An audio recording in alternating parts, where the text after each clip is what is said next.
Donc je suis Jean-Pierre Le Tart et je suis le président d'Entreprise des Cités, du Réseau Alliance et du World Forum.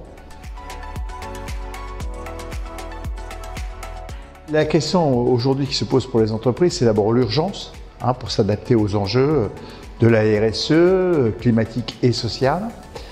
Et au fond, si maintenant beaucoup de chefs d'entreprise sont bien sensibilisés au sujet, la question c'est plutôt la méthode. Et dans la méthode, il faut surtout éviter d'avoir des propos un peu trop simplistes par rapport à des sujets d'une certaine complexité. Propos simplistes, il faut de la décroissance. Sûrement pas. Propos simplistes, faisons de la compensation. Non, ce ne sera pas suffisant. Le vrai sujet, c'est comment on va transformer, comment on va métamorphoser, au fond, la façon dont l'entreprise fonctionne, la façon dont l'entreprise vend, achète. Beaucoup d'entreprises ont commencé dans cette démarche.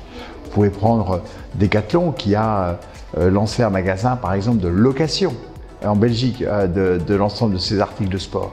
Il y a beaucoup d'initiatives, on en a vu au World Forum ce matin, qui montrent qu'effectivement, comment on crée de nouveaux projets, une nouvelle organisation, de nouveaux process de fabrication qui respectent les enjeux de la RSE. C'est possible, c'est compliqué, c'est plus facile pour les startups, c'est un peu plus facile pour les grands groupes qui ont plus de moyens, c'est beaucoup plus complexe pour les PME et les ETI et là il faut les aider. La thématique du World Forum, c'est l'interdépendance. C'est qu'on arrivera à lever ces enjeux, ces défis, que si on travaille tous ensemble.